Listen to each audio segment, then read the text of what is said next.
My name is Ron Dill, I'm the City Administrator of Fort Thomas. Thank you all for being here tonight. This is the Fort Thomas Planning Commission.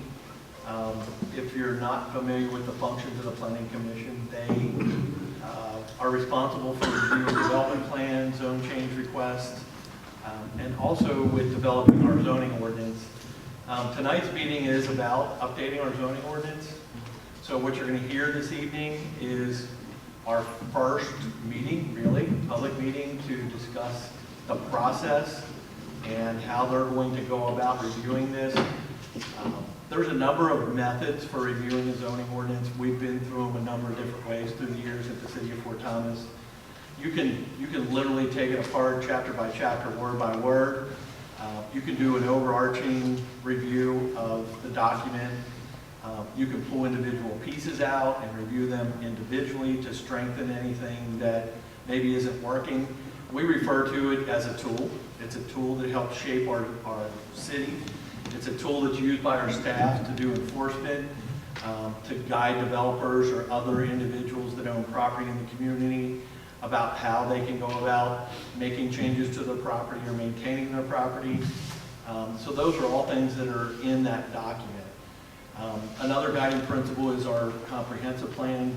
We refer to our last update that was adopted in December of 2018 as our community plan because we did a much more comprehensive look and review of that document at that time. Similar to the zoning ordinance, you can approach it different ways. It's required to be updated every 5 years. When we did our last update of our comprehensive or community plan, we did so with a lot of citizen input. We had subcommittees, we had separate meetings for different topic areas, and really had a great response throughout the community about what we were doing. And the input is critical to help guide our community. It's our community. The Planning Commission are all volunteers appointed to serve by the mayor. And we're asking a lot of them at this point because this can be, a laborious process. It's detail-oriented on occasion, and some of it is, again, broad-brushed, overarching type approach to it. So tonight is our first meeting. As I indicated, we have a consultant with us. Alyssa Rogers-Duffy is with us. Duffy Rogers, sorry, I apologize. And she is our consultant on this project. She's been brought on board to bring her expertise in her world with zoning and help guide our process in dealing with our update. So tonight you're going to see a presentation. It's the very beginning point. And I know there's some language that was shared that's probably the biggest departure from maybe the methods that we've applied zoning in Fort Thomas to date. And you'll hear that explained by her. What that means, what our type of zoning is presently versus what could be considered. I want to emphasize that nothing here is decided. It's an update process, so it's a work in progress. Your input's important. Please feel free to share what you're thinking and what your thoughts are on any of this. Hopefully you stay engaged in the process throughout. And again, some of it's not that exciting. We'll be talking about signage, we'll be talking about nuisance complaints, we'll be talking about, unloading, loading zone, parking requirements, and the full gamut of what's in the zoning ordinance.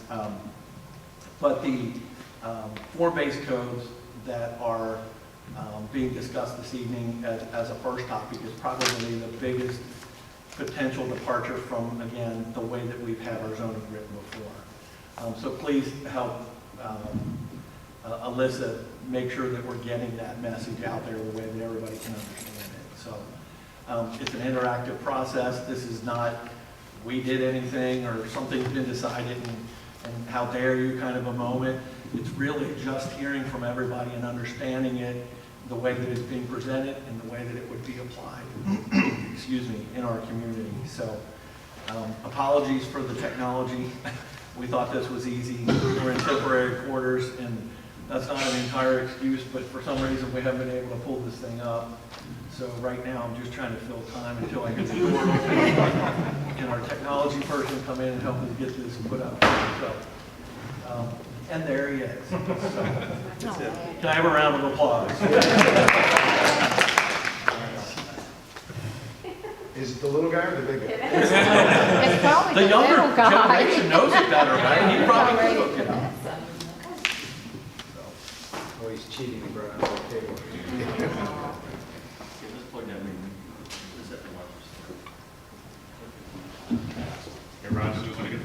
While we're doing that, other members of staff, Sherry Sharpenberg works in our General Services Department. Kevin Barbian is our Director of General Services. Tim Schneider is our legal counsel. And these are your members of your Planning Commission, and I'll let them introduce themselves if you gentlemen don't mind. I'm Dave Wormel. Great. Oh, Dan Taylor, Chairman. Dan Borman. Tim Michael. Larry Schultz. This is missing. While we're waiting, we're going to look at the minutes, I guess. Sure. The last meeting. Dan, I have read the minutes as proposed, and I would move for approval of the minutes as drafted. I'll second. Okay, we're ready to move in a second. And all in favor? Aye. Opposed? So ordered. Thank you.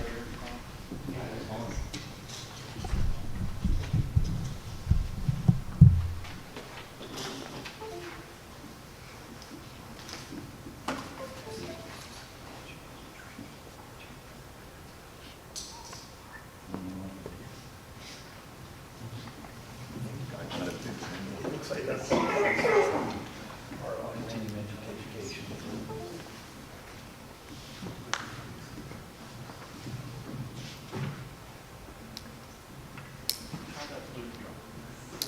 Sorry?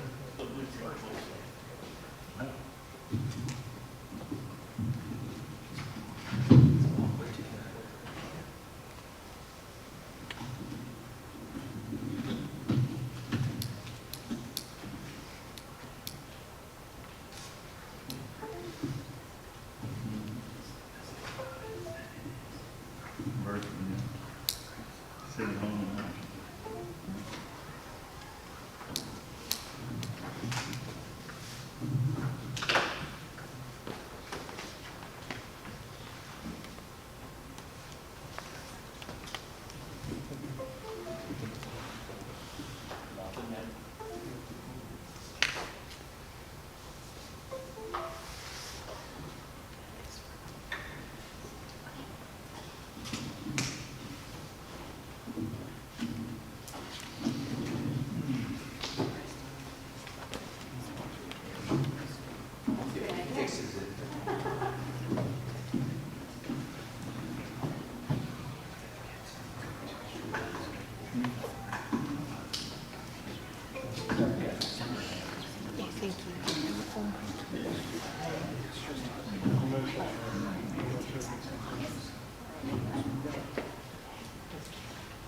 So you tried to do right. Oh, I haven't been in it.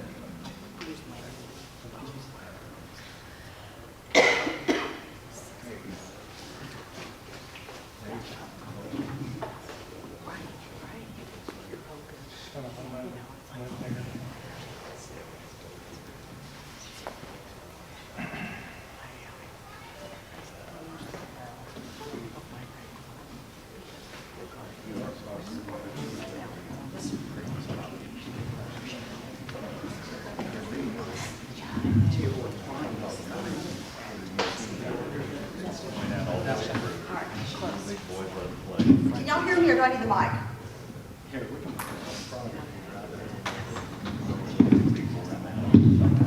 Can y'all hear me okay? Yeah. Awesome.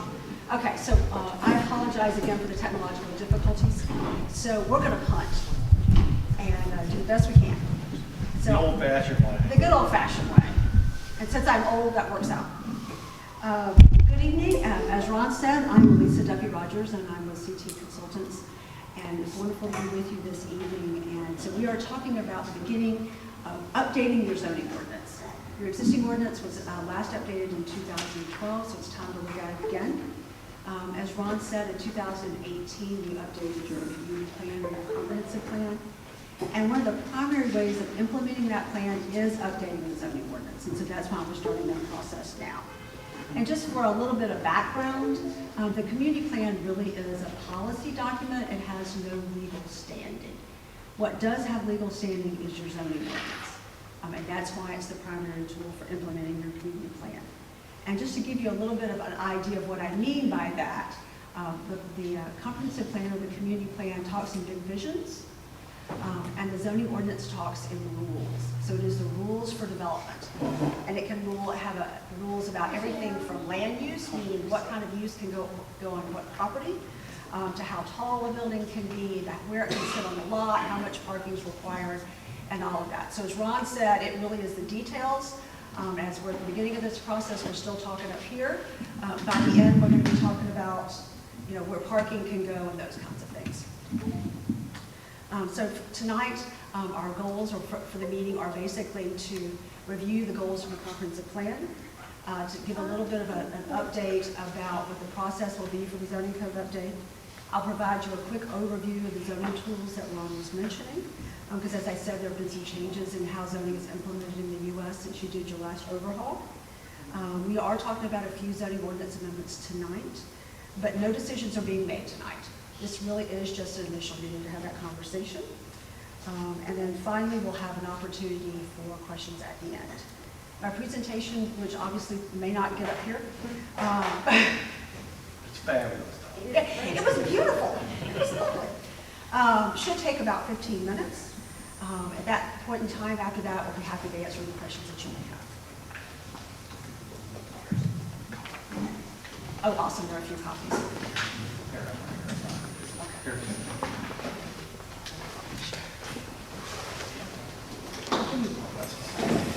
No, I got it. Here. I got this one too. I can even pick it up if necessary.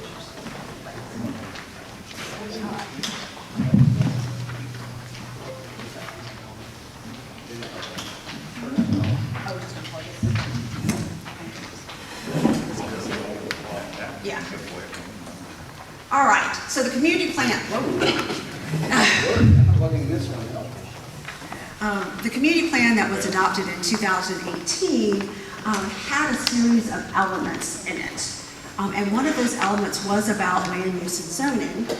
And the overall vision that was set for the land use and zoning element was this: to ensure that Fort Thomas continues to be an attractive, desirable, family-friendly city with a park-like setting where people choose to live, work, and play, and where businesses choose to do business and invest in your community. So that really was the overall vision for land use and zoning that was set by your 2018 community plan. Underneath that overall vision, there were goals and objectives. There were 4 goals with various objectives underneath them. The first goal was to enhance the city's quality of life, which includes continuing to be a good place to raise a family with great schools and safe neighborhoods, and promoting neighborhoods and business districts that create a sense of place and a sense of community, while fostering investments that retain the city's history and distinct character. The second goal was to maintain and improve your housing stock and neighborhoods by enabling investments in your existing neighborhoods and homes and facilitating renovations and additions to your existing homes, provided that those renovations were respectful of your neighborhoods. And then in addition, to allow a diversity of housing types in select locations in the city. The third goal from the community plan was to strengthen the business districts and economic well-being by creating a unique character and theme for each business district that fosters investment and infill development, also to foster economic development along Alexander Pike, and to ensure that any new economic development enhances the existing character of the city. And the fourth goal from the land use and planning element was to protect the city's natural resources and ensure that new development protects and optimizes the city's natural features that contribute to your character. So as I said, the zoning really should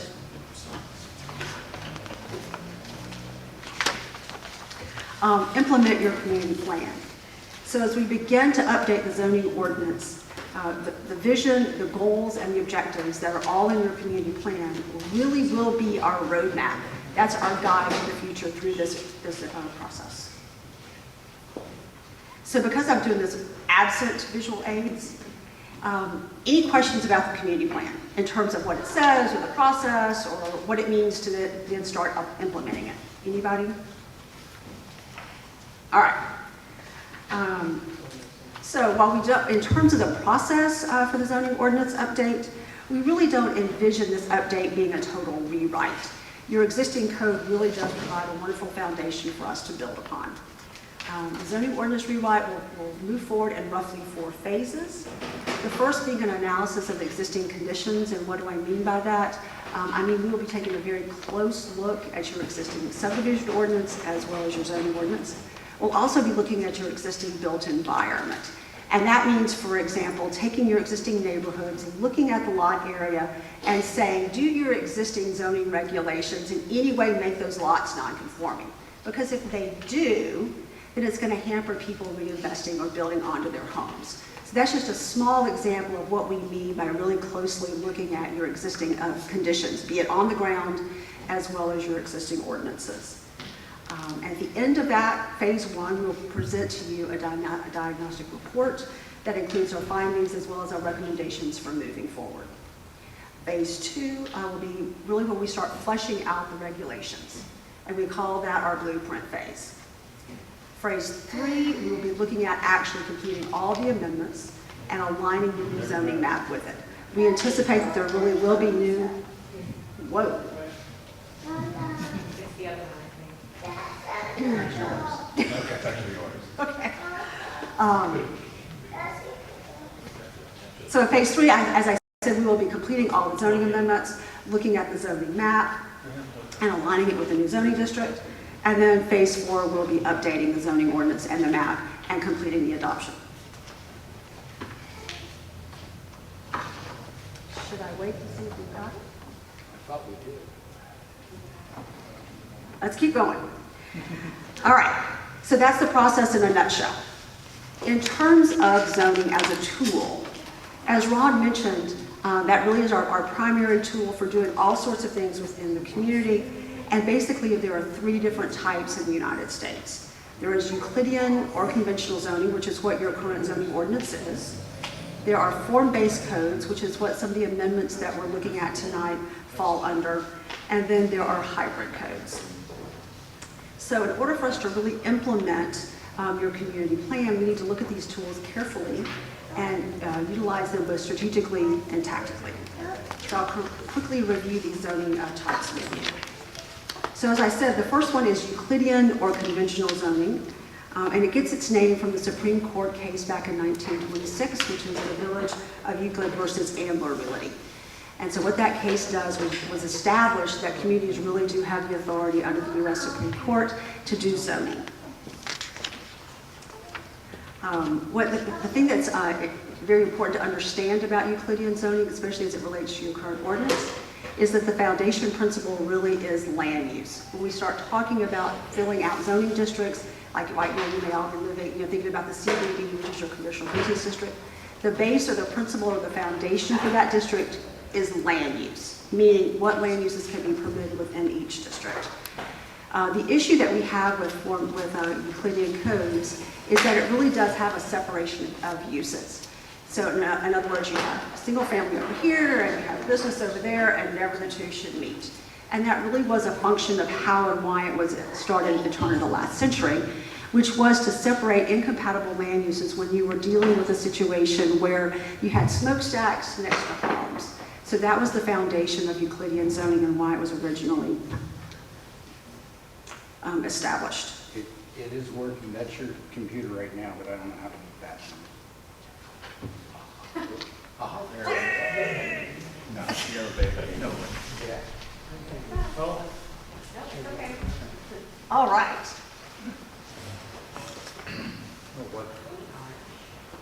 All right, so I actually think this is important. So I'm going to start back at this. Thank you. So this is the zoning ordinance update that we were just talking about. So as I said, phase 1 is that analysis of existing conditions. Phase 2 is when we start fleshing out the regulations. Phase 3 is when we formalize all of it and flesh out all the details. And then phase 4 is the adoption. So that's where we are. We're talking about Euclidean zoning. And as I said, that really is the basis of your existing code today. So Euclidean zoning really does do that separation of uses. Doesn't really, the whole goal behind it is looking at uses going here or there, never the two shall meet. The other thing that it does is have very broad standards in terms of development standards, meaning a very large building envelope is set under Euclidean zoning, so therefore it's not very predictable in terms of how that building is actually going to be put on the lot. So as we started looking as practitioners at all the things that were wrong with Euclidean zoning, one of the solutions was form-based zoning. So the organizing principle behind form-based zoning is actually building form as opposed to land use. And the reason that's important is because your built environment shapes the way your community is viewed and its character. So as a result of that, as I said, the underlying principle is building form. And so the amendments that we'll be talking about in a few minutes really do talk about moving your code in that direction.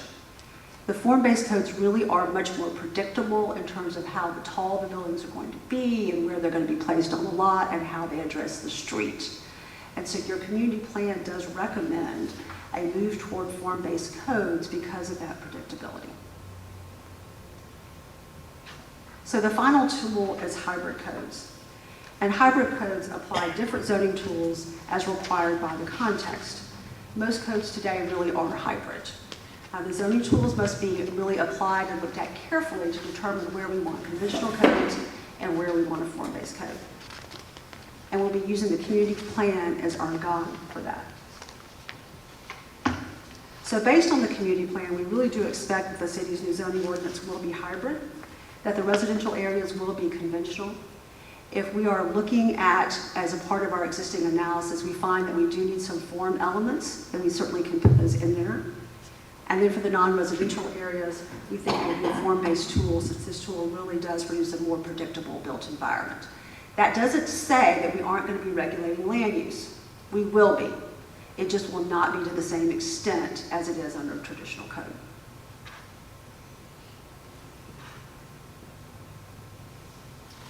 All right, so I'm going to stop right there because we've gone through a lot and have a lot of confusion up here. Is there anything that the commission wants to ask about any of that? Okay. So today, within the Central Business District, residential is only permitted above the ground floor.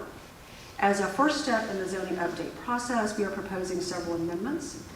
Generally speaking, commercial and office uses are necessary in order to have a critical mass of residential so that businesses will locate and be viable over time in your central business district.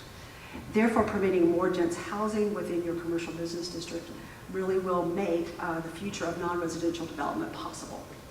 When we talk about mixed use, please keep in mind that mixed use can be both vertical as well as horizontal, meaning it can be in the same building or it can be located horizontally within close proximity to it.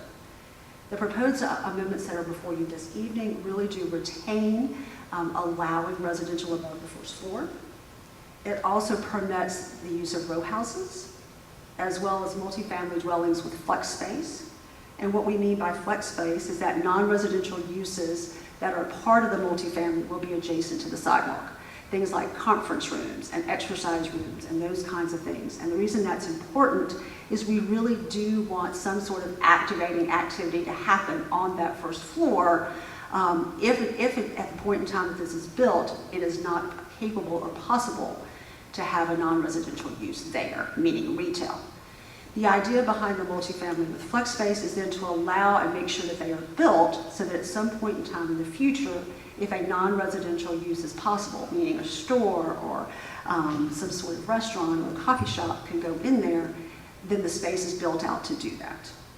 The final thing that's being proposed is a live-work unit, which would be permitted within row houses, And live-work units really are just a more robust home occupation. And you currently have home occupation regulations. This would just be permitting, for example, an employee as a part of the home occupation in a live-work unit, which is not permitted under your current home occupation standards. In addition to expanding the uses within the Central Business District, the proposed amendments would also have some very prescriptive development standards that are particular to each use. For example, particular to the row houses, particular to the multifamily with flex space. These form-based standards really will start moving your zoning ordinance toward a more form-based approach to zoning. In addition to the traditional development requirements like minimum lot area and lot width, the proposed amendments dictate the form of the building, such as requiring two-story buildings or mandating a minimum ground floor ceiling height to, as I said, ensure that the first floor of a multifamily with flex space could at some point in time be used for non-residential use. The amendments also dictate that the building must be sited where it must be sited on the lot, therefore by doing things like having a maximum setback. And because these standards are so much more detailed and prescriptive than your current standards, we're building in a process whereby the Planning Commission can grant waivers if necessary due to existing site conditions. So at this point in time, despite all the craziness, I will turn it over to the chair and see how he would like to proceed. Question, people? Comments? I guess I just had a general comment. Do we have something that actually shows the limits of the central business district so the public can have an idea of the limit of where we're talking? Not in this presentation, but if we, Well, I think our business districts are, our Midway district, Central Business District really runs from Bluegrass Avenue to the post office, St. Nicholas. Yeah, just for the general Right, public. and then Inverness is the area right around that intersection that encompasses the first buildings or a couple of buildings in each direction from that intersection. Those are our business districts in the core of the city.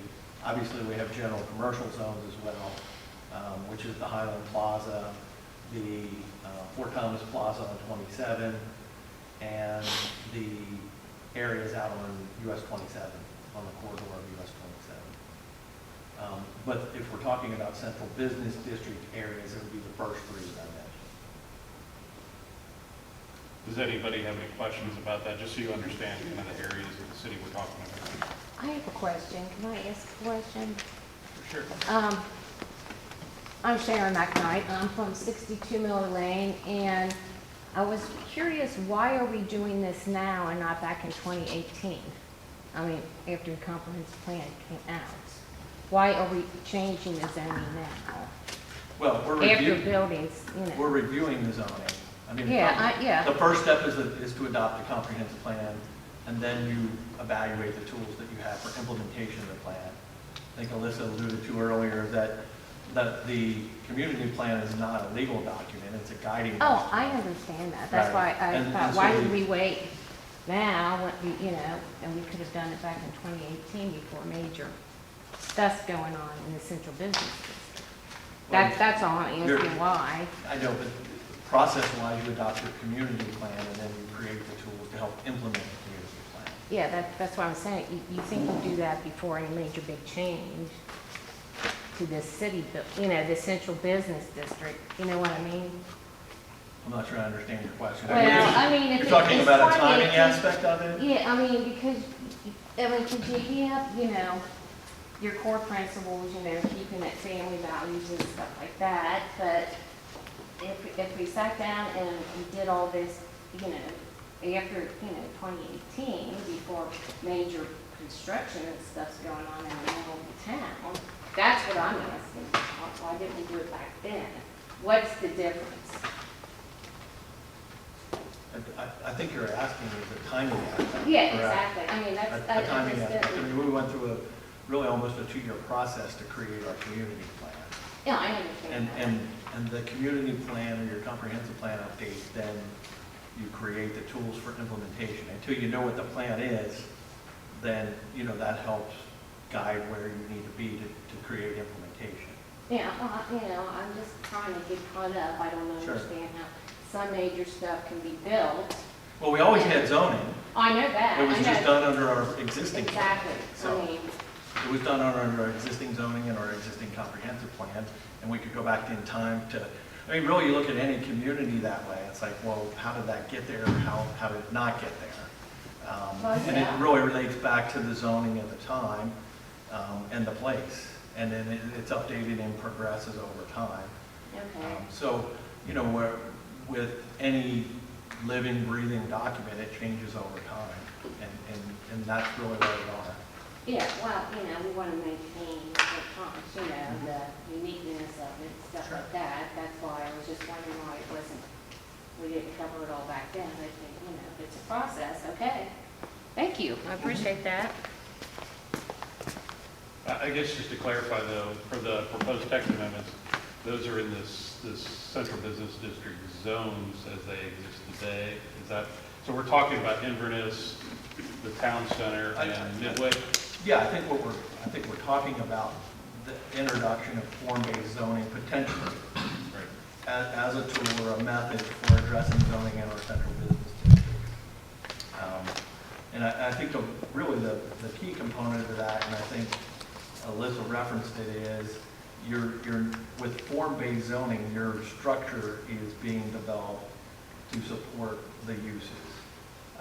A Euclidean and a typical type of zoning, it lists a lot of potential land uses, and that's really your starting point. This takes, and from a zoning perspective, and it takes a piece of property and the structure and how the structure is placed and how it's built or developed to create what it potentially could house and the types of uses that could potentially be in a building. So it's a little bit of a departure from our traditional, what we have experienced in our community. And Alyssa, if you could comment on that, it's more of a progressive, even when you say progressive, but it's a common type of an approach to zoning, more so in present day than it was in the past. Is that an accurate statement? It is, very much so. I mean, communities have come to realize that, we aren't producing the same types of smokestack industries that we had at the turn of the last century.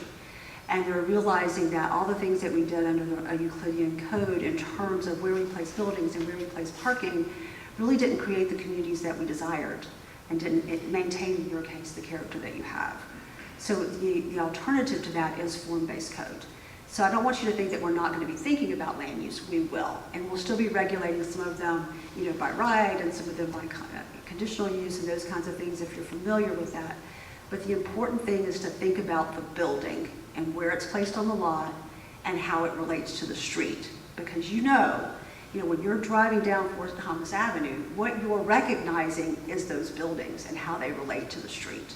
And so what form-based code does really is think about that first and land use second, as opposed to only thinking about land use and just saying the building can go anywhere within this huge envelope and put some parking out there and you're done. So we're moving past that very old approach to looking at land use and zoning. I have a question. Oh. Somebody else. Is it okay? Go on. Sorry. Do you want me to come up or do I just stay Sure. here? Please.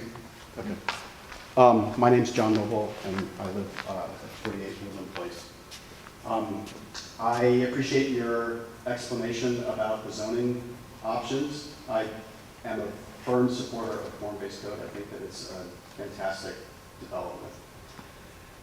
I heard a lot of talk about how zoning is a tool for encouraging things to happen.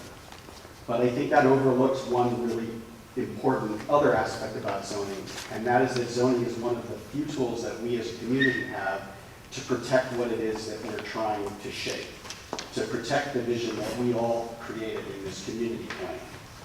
I think we learned that decisively the last time we were all in this big room, when we were confronted with a building that was extraordinarily huge, and we're only able to pare it back down to the 50-foot limit that was already written in the zoning code, because years and years and years ago, when people started distributing basic zoning code language, 50 feet was established as a reasonable number. Nobody, at the time that we were doing the community plan, nobody went around and actually measured the height of the existing buildings to identify what the actual scale of our environment was that we were all trying to preserve. So when the decision time came, we didn't have a leg to stand on to say you needed to make it match the heights of the existing buildings. We had only the 50-foot that we could rely on. We also, though, had built into that zoning the ability to say what we want is commercial and public and office and retail and stuff like that happening on the ground floor. One of the questions that came up in the process of developing the community plan was, do we need to increase the density of residential activity or residential uses in the downtown? And the answer was a resounding no. We have plenty of opportunity to do multifamily housing throughout the rest of the community. Why would we want to build multifamily housing in the downtown, supplanting all the potential for future economic development? And so I guess I don't mean to just get up here and preach. I do have a question. I would really like for you to explain to me more clearly how it defends and protects the vision that we had of a walkable community with a ground floor activated if we allow a developer to come in and build up to 4 stories or 50 feet high, which we already know is grossly out of scale with everything else in the downtown, with no guarantee and no leverage to push for any kind of the stuff that we want to happen on the ground floor in the future. I'm not trying to put you on the spot. I'm just trying to understand how to reconcile what I think is potentially an extremely useful tool to encourage development and protect our interests with an outcome that I anticipate will probably not do that. And I'll sit down. I appreciate your time. Oh, no problem. So when this initially came up, I took the opportunity to read your community plan closely. And one of the goals that is in your community plan states as follows, and I don't mean to preach at you, but I'll just read you what it says. Allow housing and business districts, upper floors of retail office buildings, and freestanding residential buildings when designed and located to be compatible with the design and use goals of the business districts. So that is actually in the community plan. And there are a couple of other places within the plan that does talk about allowing residential within your central business district. I acknowledge that. I guess I would push back, though, and ask how does that align with and how does that reinforce the goals, the general overarching goals of what the downtown business district is intended to be? Because you've got a little out there in that clause. I don't mean to say it that way. You've got a way of doing it in that clause, but I still don't understand how that aligns with reinforcing and supporting the overall goals of a more activated commercial, cute little downtown. I mean, all of the images that you showed, again, and I know why you did because they look great, are of these nice-sized, small buildings that are all basically aligned with the scale of the buildings on the east side of North Fort Thomas Avenue. We know from our experience that a 50-foot tall building is not that. So how does that align? So let's separate two things. Height is one thing, that's form, and use is something else. So let's talk about use. So that's not the only place within your community plan that does really talk about allowing residential uses on the first floor within your central business district in order to really support that central business district. So you're asking me, how does that align in terms of activation? So activation can happen in any number of ways, but the most important way is that the person who is walking along that sidewalk can see into that space and interact with it. So the thing that's first and foremost is that we create standards that allow that to happen. Because truthfully, whether that first floor is the office of Mr. Smith's CPA, or whether that first floor is the office to the multifamily or the conference room space or their exercise space, as long as it's adjacent to the sidewalk and then in line with the sidewalk and transparent, the person who is walking along the sidewalk is going to feel as if they are a part of what's happening on the inside of that building. Because trust me, it really will make no difference whether it's the person who is working at their desk for the multifamily or it's the person working at their desk at the CPA firm. The important thing is to create a building through its form and its standards that allows that activation to happen. So when we originally started talking about this, that's the first thing I thought about. The way I work is I understand what the goal is, and then we're going to try to figure out a way to get there. So if the goal is to maintain that activation so that people on the sidewalk are interacting with what's happening in the building, what do we need to do to allow that to happen? So what these amendments do very directly is require that use to be right against the sidewalk and have development standards that make that happen. All right, so that's one issue. And then there are things within the community plan that support that. The second issue of height, your existing code does say 50 feet because at some point in time, the idea of roughly a 4-story building seemed to be appropriate for your downtown. Generally speaking, it's a 1-to-1 ratio, the width of the street to the width of the building. You have a wide thoroughfare there. You can have, and I'll say this unequivocally, a 50-foot building and not feel like you are closing in that space. If that street was narrower, then you couldn't do it. And I'd be the first person to sit up here and tell you that it was impossible and it was going to create canyons and it was going to make you feel uncomfortable and it was going to make you feel claustrophobic. But because of the width of your existing right-of-way, you can do that. There are certainly things that we can talk about in terms of height and in terms of how the building is placed to the street that may or may not make you feel more comfortable. But the issue of 50 feet is very different than the issue of use on the first floor. If I could just follow up with just 2 quick questions. The first one is I acknowledge your point about more publicly facing activities on the ground floor activating the street. I think that's an excellent point, but I just don't understand how that's enforceable if you're building townhouses or if you're building multifamily residential that doesn't necessarily have an office in it or an exercise room or any other sort of public facing piece to it. I think that if there were a way to build into your code that whatever building you build, it has to have some kind of a public component on the ground floor that addresses the street, I think that would make me and some other people probably feel a little more comfortable. With respect to the height thing,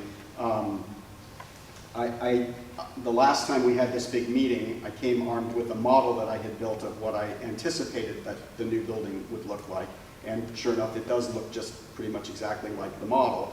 And it is extraordinarily tall, and it is extraordinarily out of scale with everything else that's surrounding it. So I acknowledge again your point about the 50-foot being a standard and also being not necessarily overly large in a generic location, but in this particular location, it's substantially larger, as a third as large as the rest of the buildings surrounding it, and as a result has an outsized impact on it. So I would hope that as we develop the code, that we take it as an opportunity to maybe re-examine what we did and potentially maybe correct some errors that we might have, just errors of omission from not understanding, because whoever thought maybe there'd be a 4-story building downtown. And I guess the other big question that I have is to take a little step further back out and say, what is it that we're trying to accomplish? Are we trying to create a downtown that's populated with 4-story buildings?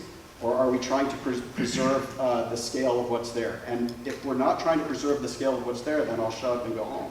But my understanding was that over the course of the discussion in the community plan, that one of the things that was universally agreed upon was that the scale and the walkability and the approachability of the detailing and the fact that the first floor was not 14 feet floor to floor, but turns out it was probably more like 11 or 12, makes a huge difference in terms of how big the facade is relative to everything around it and relative to how you walk through it. And I'm done. Thanks.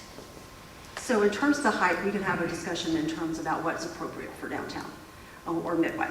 In terms of the first question you asked, the amendments that are currently before you do exactly what you say, which is require that public use adjacent to the sidewalk and require transparency and tall windows and require a ground floor ceiling of 13 feet so that you could then at some point in time have a non-residential use. Because if it was a shorter ceiling height, you wouldn't be able to do that. So we have done that, and that is in this ordinance as it's currently proposed. So even for row houses and townhouses and multifamily, they're all required to have some sort of public outwardly facing use on the ground floor. So I'm not going to walk by someone's living room. So for the multifamily with flex space, that is the case. For the row houses, what is allowed that will provide that activation is basically, what you have any time you have row houses, which is an incredible amount of activation based upon the fact that they're located on the street. You'll notice that they have to be within 10 feet of the sidewalk. We are allowing encroachments in terms of porches. We're allowing signage, if it's a live work unit. So those will be things that will activate people as they're walking down the sidewalk.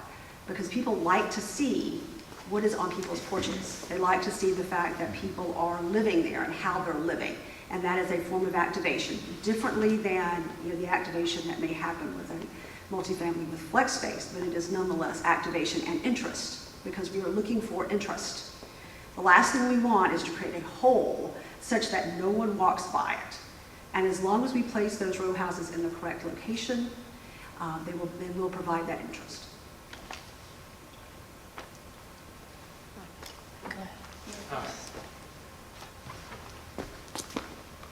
Hi, Richie McKnight, 62 Miller Lane. I guess I kind of have a request and a question. And my question is, downtown, down by the Midway, there are some storefronts that were previously storefronts, I don't know, it was before my time, that are currently being used as residential rental. And they are currently, have their blades drawn all the time, and it is not exactly welcoming into the space. And my question is, what in this discussion is preventing that, the closed-blinds, people shut off from the world, making you not feel welcome? What is preventing that from being a result? And the ultimate purpose of this is creating the buildings and the houses to kind of pivot into the businesses in those buildings. And what is preventing someone from just being shut off, blinds closed, and kind of making that an unwelcome space? So if you and I are talking about the same space, the ones that you're talking about, those people are having their living room, so to speak, right adjacent to the sidewalk. And I don't care who you are, nobody wants to have their living room being looked into by the person walking down the street. So that's part of the reason for requiring the public uses for that multifamily with flex space to be adjacent to the sidewalk. So no one's living room or kitchen is going to be right there. So that is built into the standards that are currently as they're drafted. Also, we have a transparency requirement that require those things to stay open, and they can't be blocked. So all of that is baked into it as well. And I guess my request is, I guess on behalf of everybody here and talking to the Planning and Zoning Board, we do like the small town feel, and I think what the other gentleman was talking about before, we saw the building, and I know there's a bunch of theorems that the city width equals this amount of height, but if the community says it's too big, it's too big. So I guess I'm asking the zoning to strongly consider shrinking the height of what can and cannot be allowed in that area, as well as adding a certain amount of green space with every new development. That is my request, and that is all. You touched on a good point, and I'd like to follow that up just for the purposes of the discussion. And I don't know if everybody can hear me, but you asked the question, and it really related to what you were explaining before. That kind of resonates with me and maybe some others. You're talking about an area in the Midway that I think we're all familiar with. And it's that idea that when you walk by there, it no longer feels like you're in the business district. It feels like that dark hole that you referenced. It doesn't really work. It doesn't fit. And the building was never designed to really support the types of businesses that presently would be interested in a building like that. The floor ceiling heights, the spaces that are available in that. It's unfortunate that it's a non-conforming residential. And I think the form-based code identifies the structure the way that you're suggesting, and that is, even if that's a residential use, if there's activity in the front and the floor ceiling heights and the distance from the sidewalk felt different, it would still fit in the business district. And I think that's what form-based codes do. That's what developing structures that are adaptable that way could do for our business district. I have another question. Oh, go ahead, sweetie, I already asked mine. Should I use the mic? Yeah. Hi, I'm Kayleen Talent, and I, along with my husband, own Talent Music Studio in the Central Business District, like in the heart of it. And I don't really have a question, I more have a plea. First, I want to say that I find it very upsetting that this was not communicated to the business owners, that this is directly impacting. I found out about it from a Facebook post passing by that should have been communicated to us. I'm not even sure my colleagues know.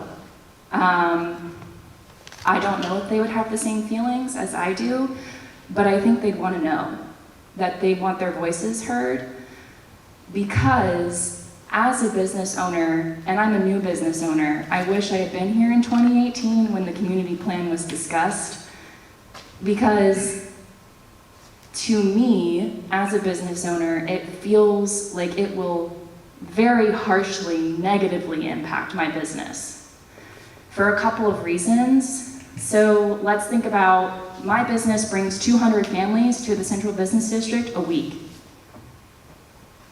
Imagine if that was gone and it's replaced with a residential. That's 200 families gone.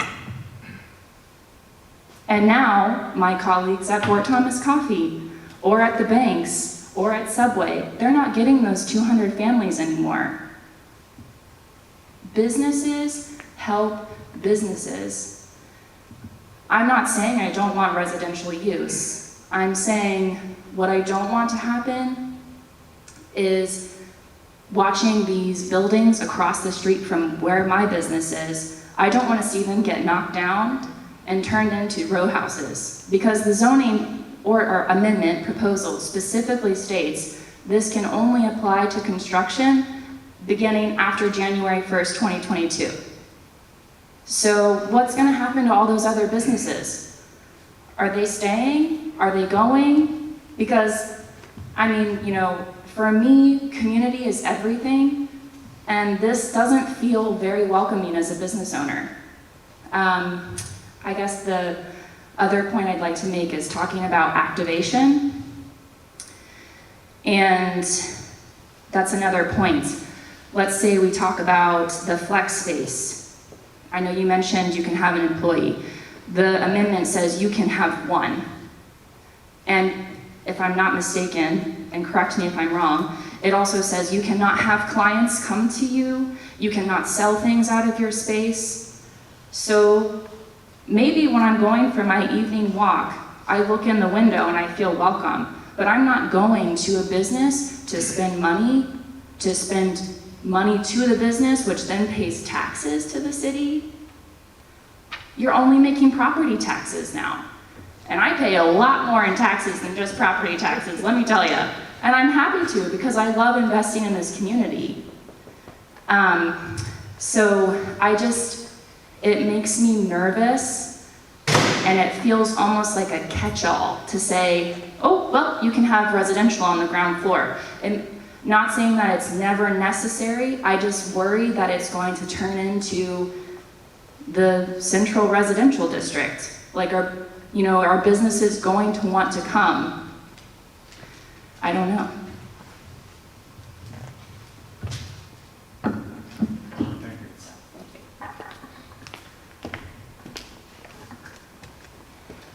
I think it's important, and just to follow up, I think it's important for everybody to, and thank you for your comments. I think it's important for everybody to understand that we're talking about creating the opportunities in the tools that we have to develop our city or redevelop our city the way that we need to or want to. So there's nothing off the table, there's no Right. intention to do things a certain way. You know, the identified in the plan, you know, part of the issue, and I know you've experienced this, is there spaces available for the types of businesses that do want to come here. And we have residences across the street, and they're not residences anymore. They're being used in a different way. And is that a good thing? I mean, we could debate that, obviously.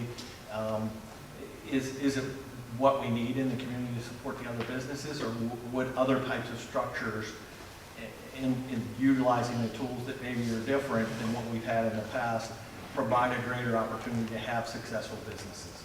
Because businesses do need businesses. And so are we looking at our existing options and saying that's good enough? Or are we going to do things that allow us to look at it a little differently and create different spaces? You know, I've been here for a long time, and one of the issues I used to do with zoning, and one of the frustrations was, you know, your zoning restricts parking. I have to add parking if I add on or if I expand my business. And that was a standardized zoning approach that we weren't uncommon in Fort Thomas to the communities. It was a model code that was done throughout Northern Kentucky. But it was inhibiting for people to try to even convert buildings over from the residential uses that you see, for example, across the street from where you are, and be able to provide the off-street parking to meet that requirement. The other issue was always, you know, how do I get a modernized space that's adaptable to meet ADA requirements and offer access to my client base? And when you're retrofitting existing buildings, that becomes a real issue, and it's a costly issue. So businesses can't often choose to do it in a building that isn't adaptable, and so they find other accommodations. So those are real issues, and you know, creating the tools that help identify that and provide options is really what we're all talking about. And you know, we're trying to hit that sweet spot where it balances in our community. The idea that we can get viable businesses that want to locate here, that can grow here, and still provide the things that we have come to enjoy that they do provide, but make the buildings adaptable enough that they're capable of doing that. So those are really the underlying objectives in this. I appreciate that explanation, and I think the biggest thing for myself as a business owner, and I think my colleagues would agree, is the more that you guys could communicate with us, the better. Because, you know, help us understand. Like, Come to the Business Association meeting next week. Oh, yeah, I know. So, you know, I think the more Sure. you cannot communicate too much to us, I think. I don't want to speak for everyone, but that would really help. Yeah, and you know, I thank each and every one of you for being here tonight. But wouldn't it be awesome if there was a room full of people that were here helping share their ideas and being a part of the process? Because that's really important to all of us. It really is. Yeah. And again, I mentioned this intentionally. These are volunteers. They're not the enemy. They're people that are just like you and me that are trying to do good things in their community. It's important to all of us. And that's why we do a process like this. I cringe a little bit because it's like, well, I didn't know about it. And it's like, I work in the city every day, and that's what we do. And we try to engage people in different ways, and for whatever myriad of reasons, people either choose to engage at different levels. But it's disheartening a lot of times when it's after the fact, and it's like, well, I wasn't part of that, I didn't know about that. It's like, it went on.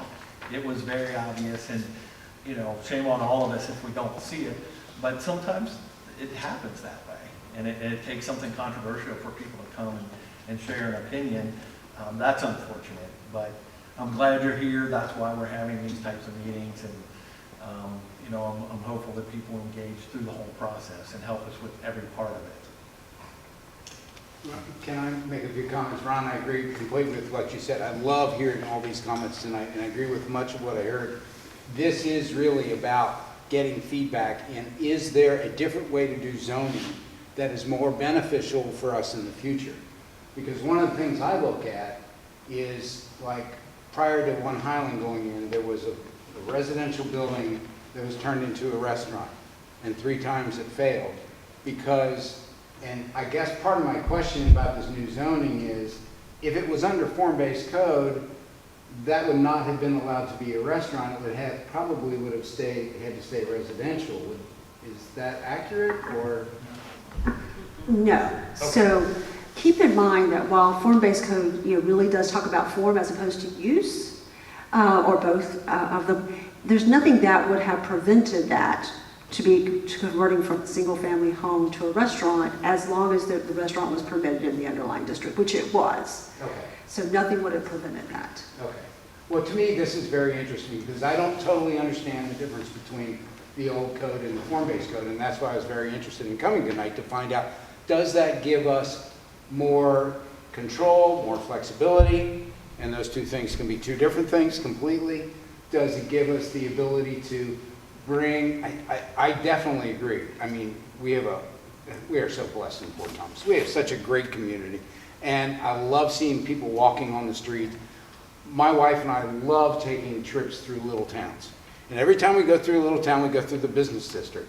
Fort Thomas is one of the only places I've never visited any other place that has 2 businesses, not one, but 2 business districts, where the commercial buildings are only on one side of the street, and the other side has residential. Or up here, you've got commercial on one side of the street, and then you got the VA hospital. So this is a little bit different. But that was very unique, and it was interesting to me that, and this was before my time, that they would allow, the city, whoever, would allow taking a residential building and turning it into a business that really was very successful.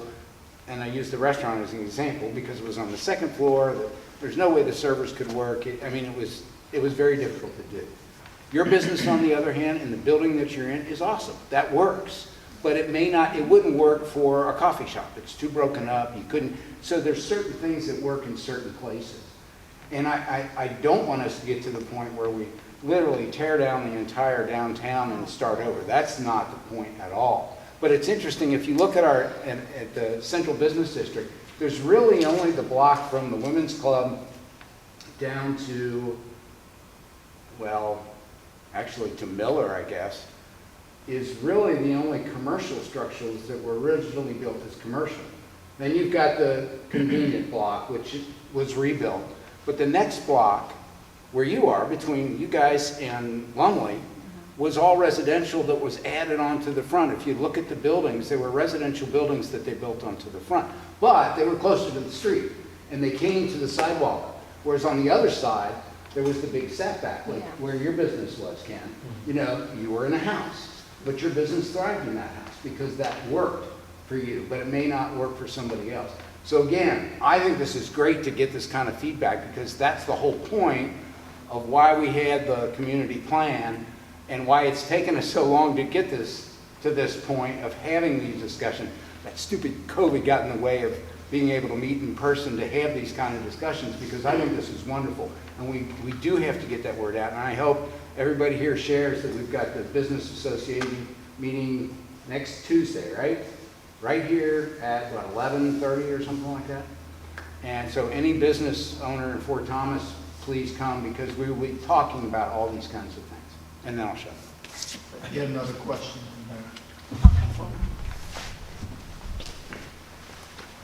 I'm Peggy Maggio, 37 South Shaw Lane. I would just ask that we just slow way down. And I also would ask that we don't have the tail wag the dog. I appreciate everything you said tonight. I think you have a very good understanding of our community plan. But I'm not sure the citizens of Fort Thomas do. It's a 225-page document. I didn't even know it existed till 4 o'clock this afternoon. I had no idea that any of this was going on till 4 o'clock this afternoon. I made a few calls to your friends that I have who are pretty active in Fort Thomas. Nobody had any idea this was going on. When we did the 225-page document, I can't imagine that anybody in Fort Thomas would have imagined that we were going to put row houses on Fort Thomas Avenue. And Eric, I know you said you wanted to preserve the character of Fort Thomas Avenue, Sure. but that's what's going to happen. If we allow this to come, well, let me just say, I shouldn't say it's what's going to happen, but it's what could happen. already, now you talked about, or somebody talked about knocking down the 2 buildings. One was a failed restaurant. That was the character of Fort Thomas, though. The character of Fort Thomas are our beautiful buildings and the green space in between all those buildings. And one of the things you talked about tonight was our city plan, or whatever we call it. Part of that was the park-like setting. You know, we bulldozed the rest of Fort Thomas Avenue. Where is our park-like setting? We have one Highland Avenue, or one, what do we call it? Highland Avenue, one Fort Thomas, whatever, the big building, the big building.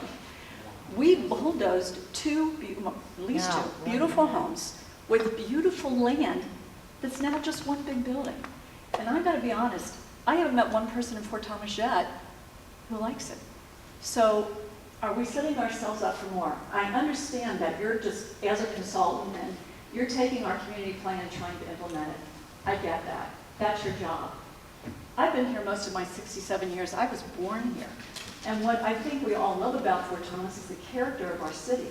What I would hate to have happen is that we get so involved in the logistics of putting this 225-page community plan in place that we take away the character of our city. We lose what our downtown looks like.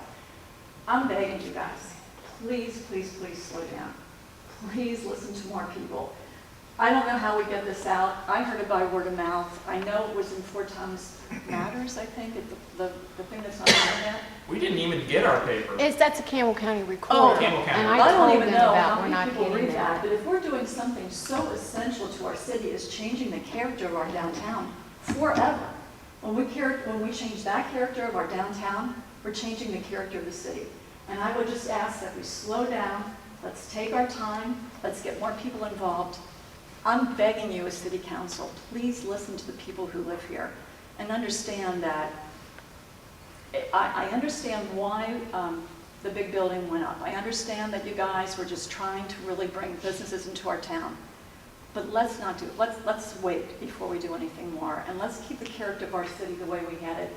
Ken, you had a fabulous business, and it was in a beautiful home. Gosh, if that home was bulldozed, and the home next to it was bulldozed, and now we have no green space at all in between, and at 10 feet from the sidewalk? I mean, isn't that like from here to there? I mean, that's the end of our where is it on here? Our park-like setting. So as much as I appreciate what you're doing, I would just ask that we slow down. The only people I can see benefiting from this, honestly, are maybe the people, I don't know who owns all those buildings, maybe they'll get more money for them, and a developer. But in so doing, and I know that we want to bring businesses into it. My grandson goes to see Kayleen, and I love that she's here. And I used to come to you, Ken, all the time. I love that you were there. What I don't want to see happen, though, is that we become so worried about getting businesses and that we lose the essential character of our city. So I'm hoping, I didn't read the 225-page document, but I'm hoping that that's front and center there. That I think we all bought our houses in Fort Thomas because we love Fort Thomas. And I would just ask that we keep it that way. Thank you. Yes, sir.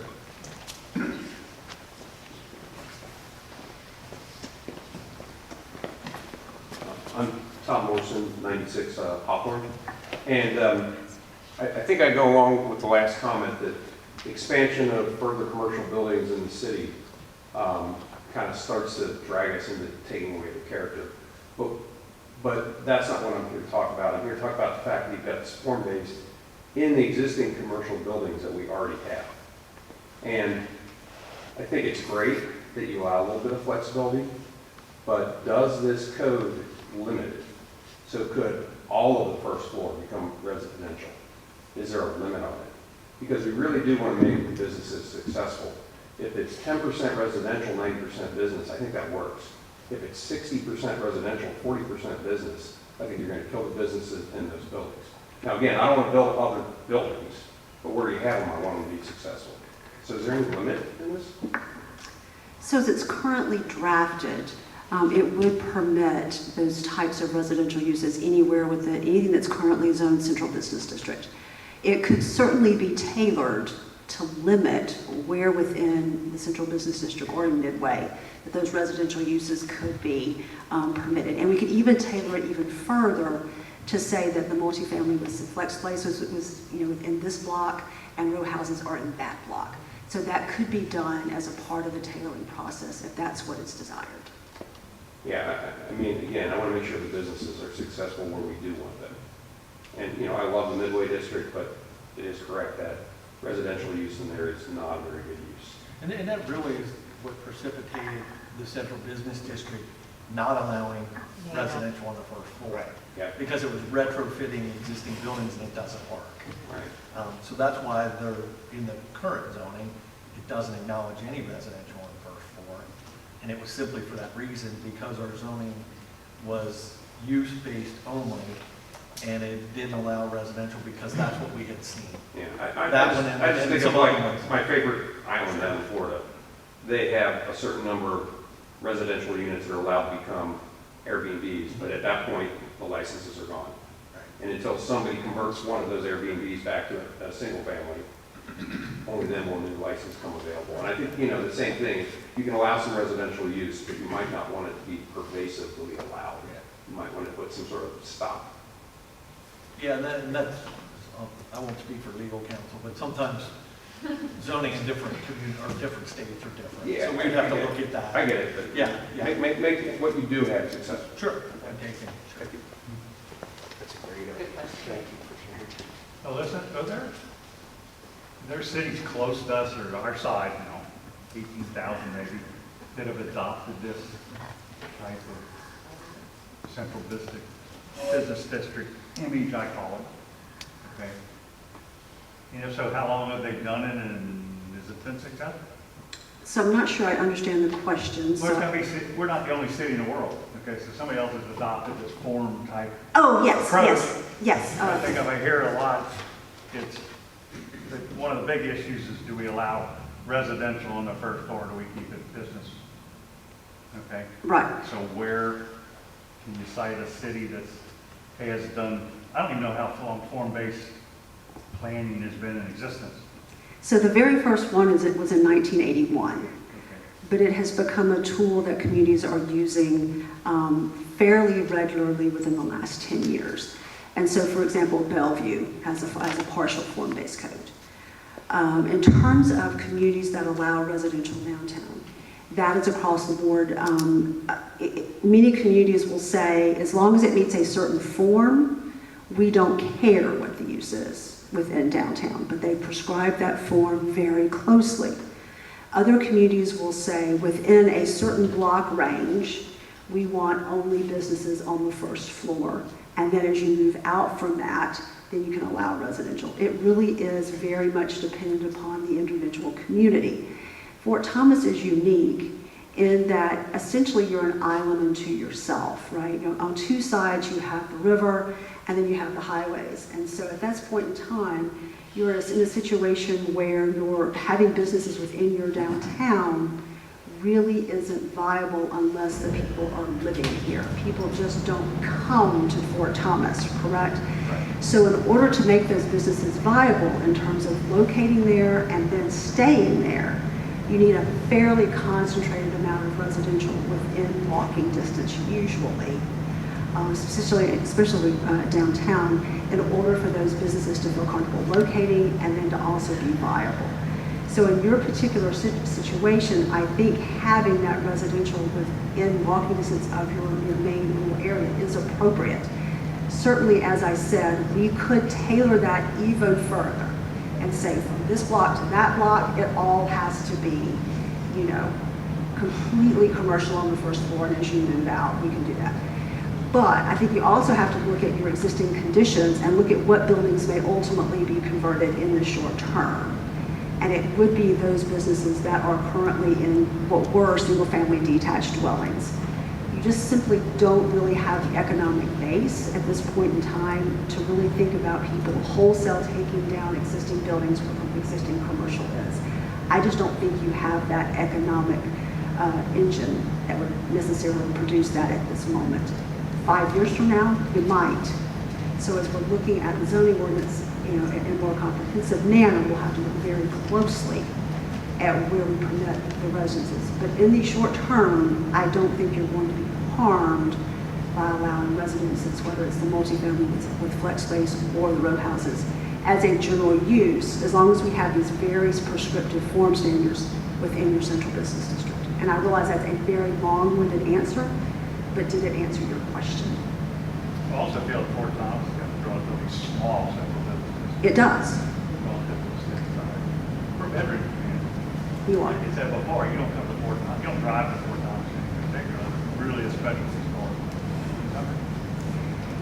But as we talked about, the last time we were together, please keep in mind that activation doesn't necessarily have to happen as a result of the uses that are there in terms of what the private development provides. Certainly, we can activate downtown and get people coming down there in other ways, whether it is food trucks, whether it's the spaces that are going to be provided in the new city hall, whether it is activating your existing plaza that's currently not activated well.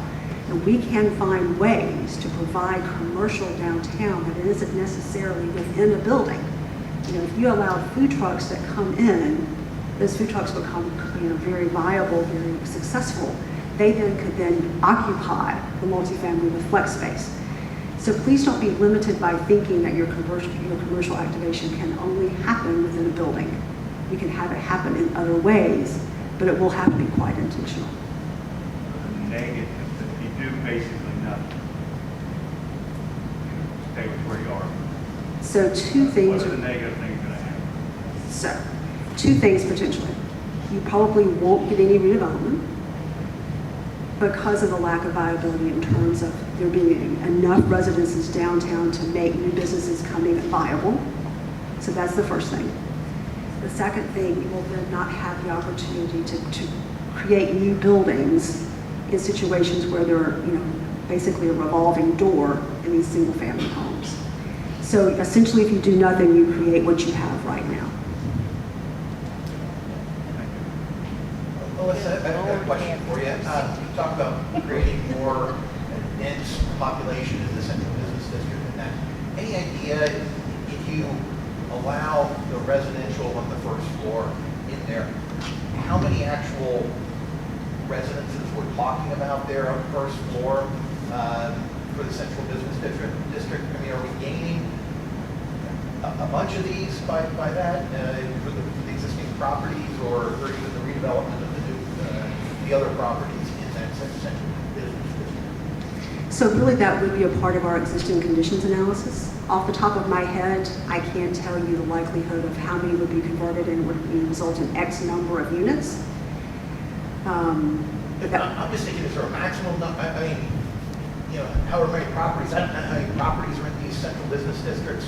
I've got an idea, but, so what are we really talking about? I mean, we're talking about 50, 30, 150? I have no idea. And I'm just kind of wondering what it gains us, that's the question. So off the top of my head, I can't answer your question. But truthfully, I can answer the question if I spend some time with a map and do some more of the existing conditions analysis. I do think that would be an interesting statistic, I guess, to find out. I think it's just in general terms, what is the upside from population gain? I would be curious how many parcels are within the central business district. I really don't know. And I guess from at the beginning tonight, we asked, do we have any kind of visual that would show us the central business district and that? I think that would be important for our discussion, especially if we, do want to talk about maybe changing, putting a more core central business district and allowing, these residences or something as you move out from that. I guess I'd like to see, I know we had it when we were doing our comprehensive plan. We have the map that has all of that on there, but I think if we had some kind of visual that showed the parcels and we could talk about that, maybe we could talk about splitting that up and maybe having separate uses, in different areas. And I think that is part of the existing analysis. I think that first phase that Alyssa referred to, where you're exploring the boundaries of your central business district, how many parcels are there? What areas are potentially redeveloped, and what would that create if you changed your zoning? So, they're not exactly mathematical equations, because obviously there's a lot of factors, but there's also some realities there that we could all recognize, and then there's some, then there's some math that you could make some determination about what impact it might have if you made any type of change. I think that would be a good process to go through because of all this discussion is what do we really want to see, what's out there, what's available, how can we do this? It's interesting when you're talking about the residential and commercial uses together, I thought of, you all remember where Kraus Awning was down on Monmouth Street in Newport? Yeah. And they built Monmouth, I think it's called Monmouth Row, I don't know, there's so many apartments down there now. But it's interesting because there is commercial on Monmouth Street, but then you go down the two side streets and it's all, it's a residential building, but what they did was they put commercial on the busy street there. And so I can visualize that kind of stuff maybe being part of if there was redevelopment in the city. But that's why I think it's neat to look at the existing conditions and say, where is the potential for something else to happen? One of the things that came up is that, back in the 70s, I guess, the banks came in and bought up houses and then built the banks, the Fifth Third Bank and then the BB&T Bank and the US Bank, and the other bank is kind of more in a commercial area. Well, now banks are kind of leaving their branches, and so we may end up with several banks that are no longer in existence, and how do you reuse those buildings? So those are the kinds of things, at least I'm trying to think of, in advance. What is the potential to happen in our downtown area at some point in the future, and just look at that and say, okay, if the Fifth Third Bank goes out, what could that be reused for? Do you reuse that building as it is, you convert it to something else, or does that get torn down and something else built there? And if so, what? And how do you relate to it? Is it just residential? Do you have residential, commercial? But as Ron said earlier, I remember I was very involved with Newport years ago, and the big issue then, zoning was changed to prevent residential on the first floor in commercial buildings. And it was to avoid having these apartments in residential buildings. But we've gotten beyond that now. We're in a different era, so we have to look at different ways on how to handle that. So again, I'm very interested in this code, but I like the idea of looking at everything and discussing the potential possibilities. And Sharon, you made the reference earlier about how and when. I guess. In my lifetime at the city, and you hit on it, the banks were a big thing. That really predates my time starting with the city. Gas stations were on every single corner, including in our community, and then they went away. And the footprint of banks is something that is in our community, could be impactful, particularly in our central business district. The second day I started with the city, there was a zone change where Fifth Third is. And they tore down a house, and there was a vacant lot there to place that. And I think if you use that as an example for form-based codes, it wouldn't look like that under a form-based code. That was a use, development, and parking, and that's what drove the existence of why it is what it is today, good, bad, and otherwise. And that's an example of what zoning does or doesn't do. Yeah, and that's what people came in Fort Thomas, because of the banks, they would come in and go to the bank.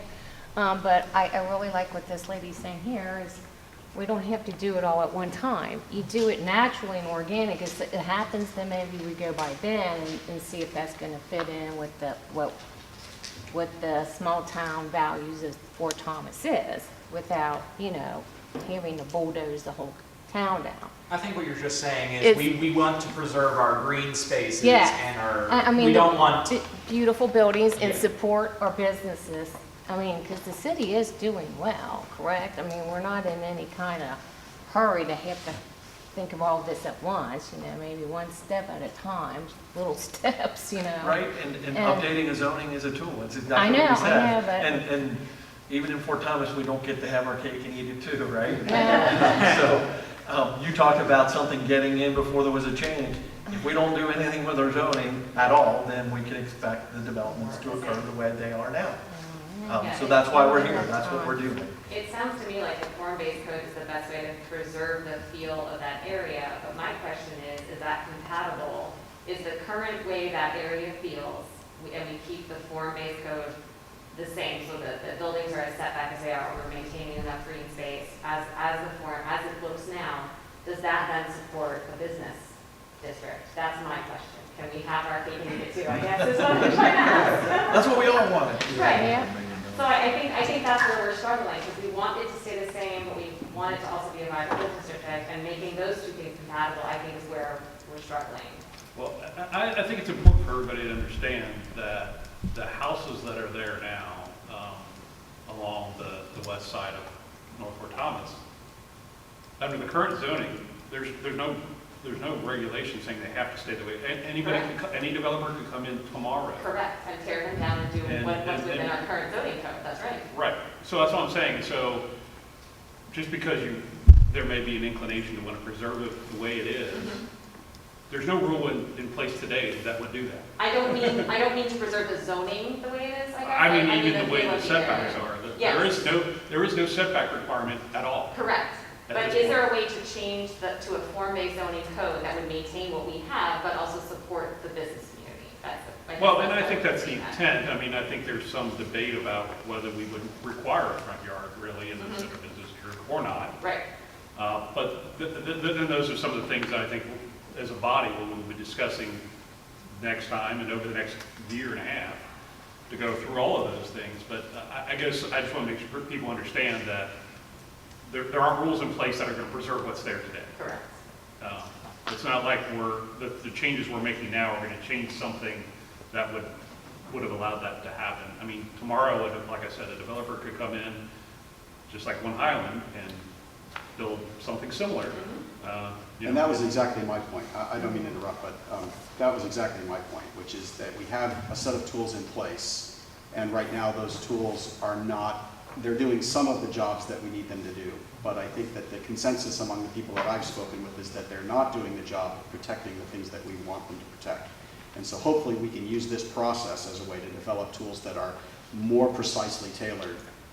And what this young lady's talking about, balancing the needs of the business community. I love you. Balancing the needs of the business community and the needs of the community as well at large. But this is obviously, this is the appropriate forum, this is the appropriate method of doing it. I just hope we don't lose sight of the idea that the zoning is not only a tool to encourage development, it's also a tool to protect the vision of the community that we agreed on. And you also have to weigh the fact that, whoever the property owners are that own all those existing houses now that are in various states of use, commercially or otherwise. If they're not economically viable the way that they are, if they can't keep a tenant, an active tenant in those houses, as a property owner, the other side of the zoning coin is to permit a property owner the freedom to some degree to utilize their property for its highest and best use. And if they can't economically redevelop or maintain those houses the way they are today, and they want to do something different, we have to give them the opportunity to do that. And now we obviously have the ability to limit how that redevelopment happens, and that's kind of the whole purpose of this.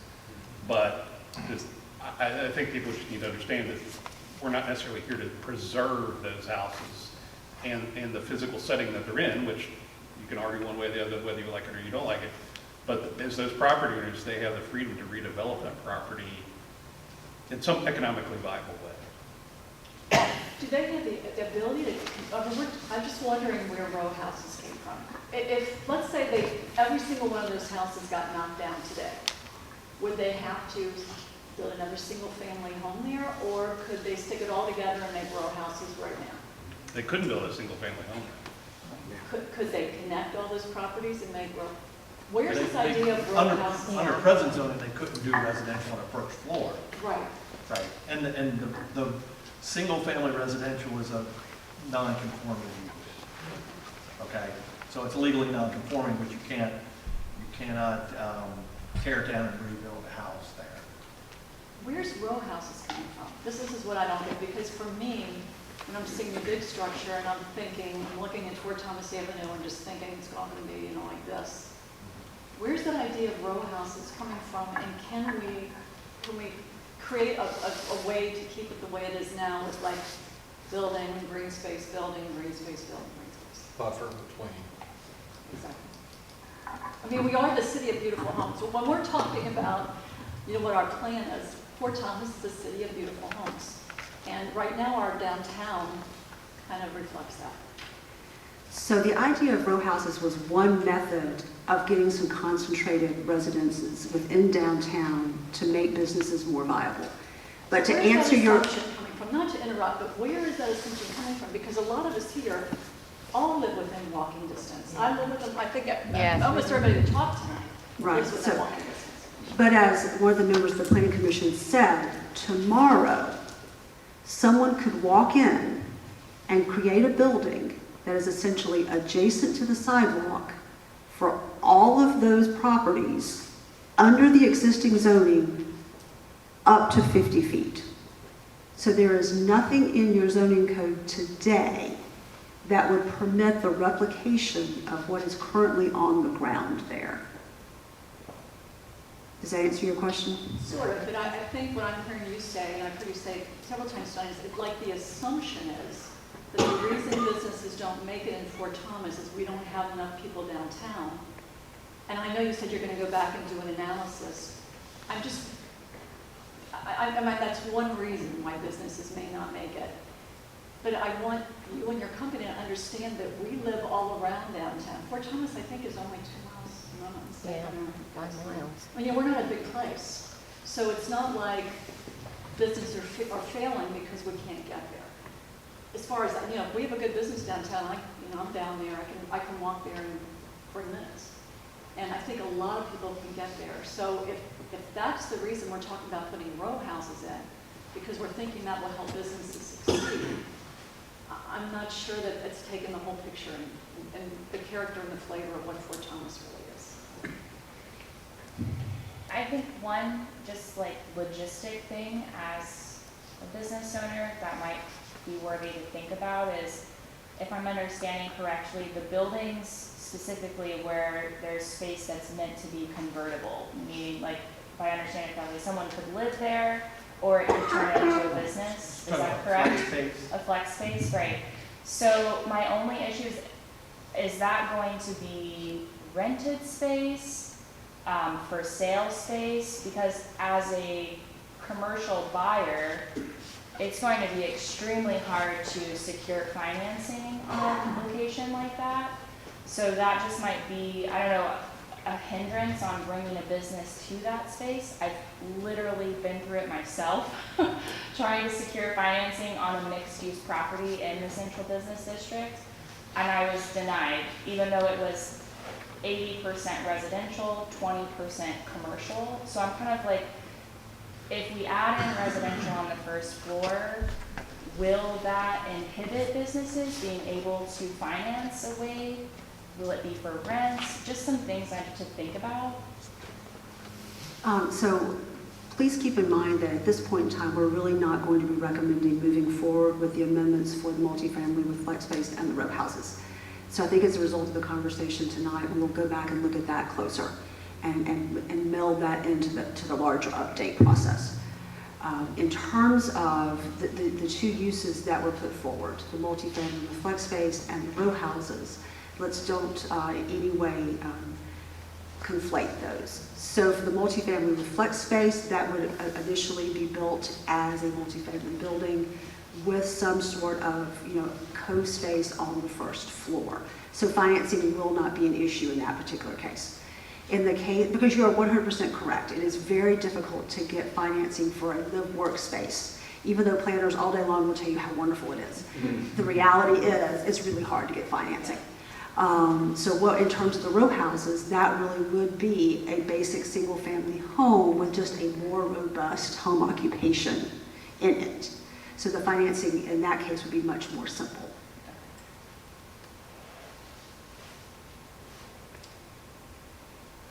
Alyssa, can you talk real quick about, I guess I'm having a tough time understanding, it was a good point that somebody made about, when you're walking in the Midway District and you're seeing, and you may have just said that row houses are off the table, so this question may not make a difference, but when you're in the Midway, it's kind of creepy or uncomfortable a little bit. Like you don't want to look over there because you're not sure what you're going to see sometimes. And then how is that different? I don't even understand how that's different from a townhouse that's brought up close to the street, though. So again, we can have conversations about whether maybe the row houses in particular as a use might be more appropriate in downtown, in some of those locations where they have existing single-family homes. Because you're right, the hole that's created in the Midway for that existing residential, frankly, it is creepy, right? So therefore, we'll be looking at particularly, do we want those uses in each individual district as we move forward through the update? And it may very well be that we only end up putting those uses where we think they're appropriate because we want to create the activation in a certain way. So we'll have to tailor those more closely as we move through the process. Well, how do you avoid it? Because I know I see it like when I go to OTR or something, you'll have patches of these row houses, and I don't get that feeling when I walk by them. I'm just wondering, but I definitely get the feeling when I walk by in certain areas, and I'm just wondering what the difference is and why. Is it that they're holding the first floors off the street level so you're not, looking straight at somebody or in the windows? Correct. So it's two things, right? So the ones we have here, they are all closed up and their living space is directly behind it. When you go to OTR or Newport or any of those other places, you'll notice that the first floor is at least 2 feet above the sidewalk. So while you can feel activated by looking at their porch, for example, you don't feel creepy by looking in their first floor. And so that's the difference. And so you'll notice the standards that we drafted did not allow those uses to be adjacent to the first floor, adjacent to the sidewalk. We do require that elevated first floor for precisely that reason.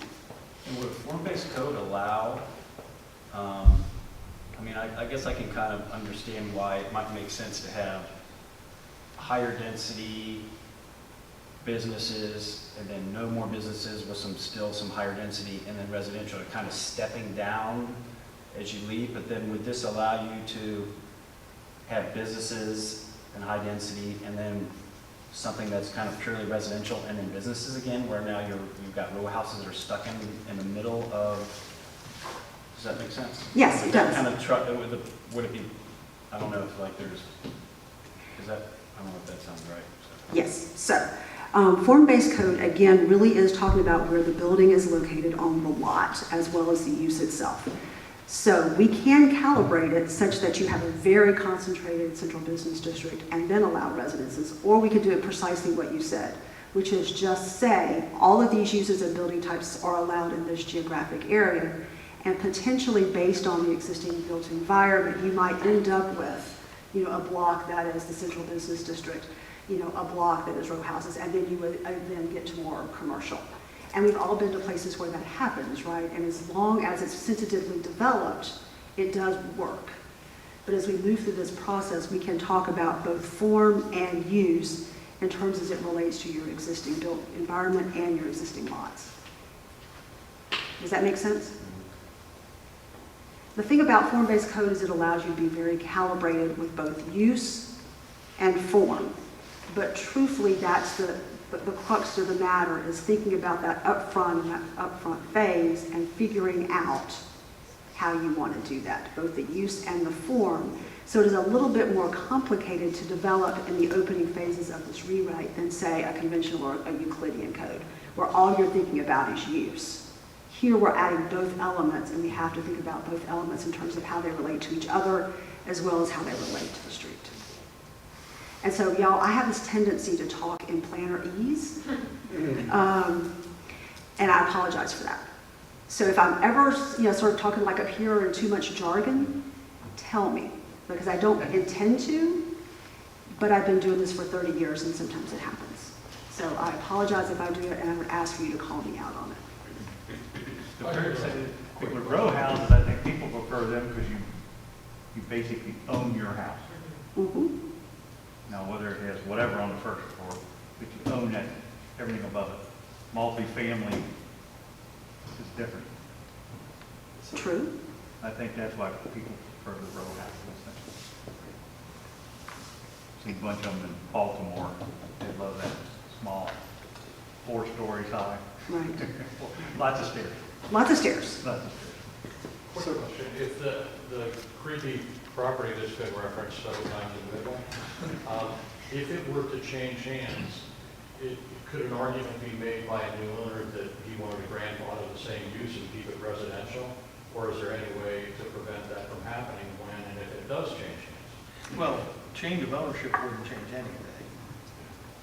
At So, all. I mean, a new owner could continue making a rental. Sure, a change of residential. ownership doesn't give up rights of the use of the building at all. That's what I thought. Yeah, but if the building were affected beyond a certain amount, it would lose its non-conformity. What's there? So if they made significant changes, they could lose the non-conformity, which in this case would be the residential in the first. Residential. Just kind of a nightmare. To think that would happen.